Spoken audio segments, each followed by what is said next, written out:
Hi folks, and welcome to today's video, performing daily tasks with a herniated disc. Now, I create a lot of great content for those suffering out there with lower back pain issues, sciatica nerve pain, bulging disc, herniated disc, etc. If you're enjoying that content, hit that subscribe button. You'll be notified when I upload something new, which will put you back on the road to recovery. So, without further ado, let's get into today's video. So folks, today's video, we're looking at daily task guidance for those suffering with a herniated disc. Now, back in one of my first videos in my spine hygiene series, I talk about avoiding flexion for the first 4 hours of the day. Spinal flexion being this. If you've not seen that video yet, I would suggest look at that first, okay, if you are suffering from herniated disc, bulging discs. It will pop up at the end of this video. It's also in the description section down below.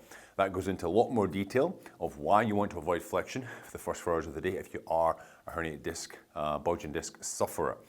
And this plays into this whole spine hygiene series that I'm doing, which is all about how we move with a herniated disc, how we move with our backs, how we perform daily tasks, lift up heavy objects, etc.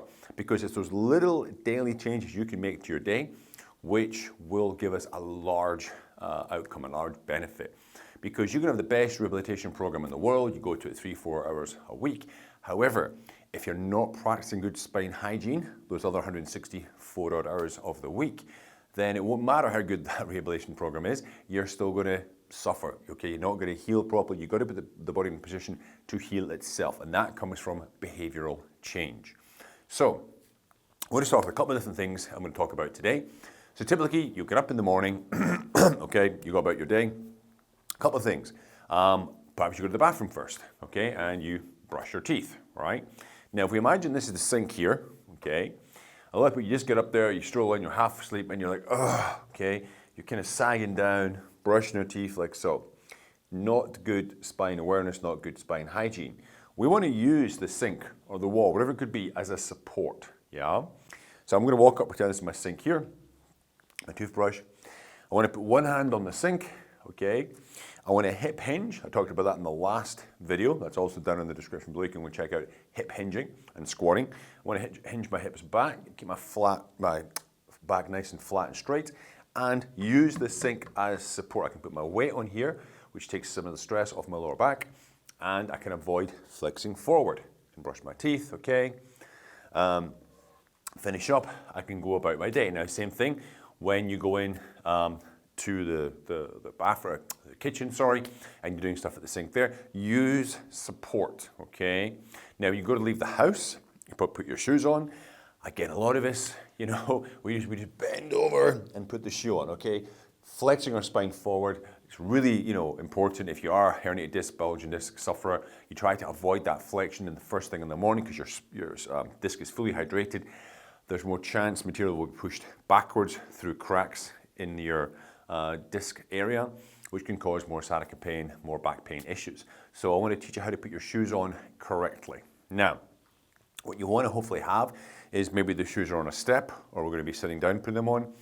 If we have them at an elevated level here, like so, better to have a wall beside you for extra support. Okay, so I've got my shoe open here.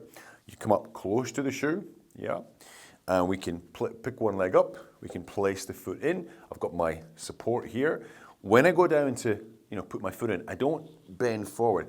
I just bend the back knee, squat down. That brings me lower. And then I can get my finger in there, slip my foot in. Okay, my back is nice and flat. I'm putting my weight on this back leg here, squatting down. And then I can tie my shoe, yeah? Same thing when I take it off. Now, if you don't have this type of setup, the other good way to do it is actually by sitting, okay? So, again, when you sit down, you don't just flop down with a flexed spine. You want to think about sticking your bum back. I'm going for the surface. I obviously see where it is, right? Flexing back, keep my head up, chin up, and I sit. So again, I'm avoiding that spinal flexion. Now, if I put them down on the floor, I'm going to have to bend all the way down to that area. So you want to have a small box, maybe a small stool, even some, you know, large books perhaps. And we can use this, we'll bring it a little bit closer. We can put our shoes on there, okay, so I can stay nice and tall here. I can take my shoe up, I can actually open the shoe, I can place the foot in here, Okay, there's no stress in my spine, and then I can go and I can keep my head up, chest up, and I can tie my shoe like so, other shoe, both feet on the ground. Again, okay, you want to keep yourself up, use my hands on my knees to push, and I can push up, all right? And then I am out the door. Now, as for getting into the car, I do have a specific video that's going to pop up at the end of this one to show you how to get in and out of the car and set up your position in the car if you're driving to work, okay? But more stuff around about the home. If you are vacuuming, for example, classically, if it's an upright vacuum or one of the long tubes of the thing you drag behind you, you tend to just use the one hand, and we're doing this, okay?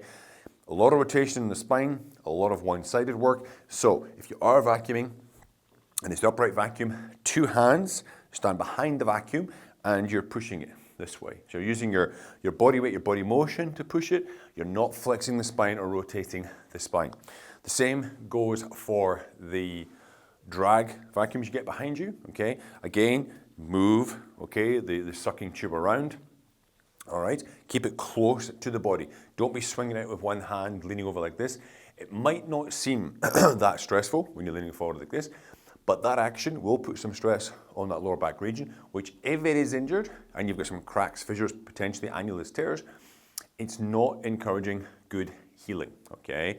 You want to be encouraging, nice straight back, okay? Especially in that first 4 hours of the day, which I talk about in the inviting flexion before noon.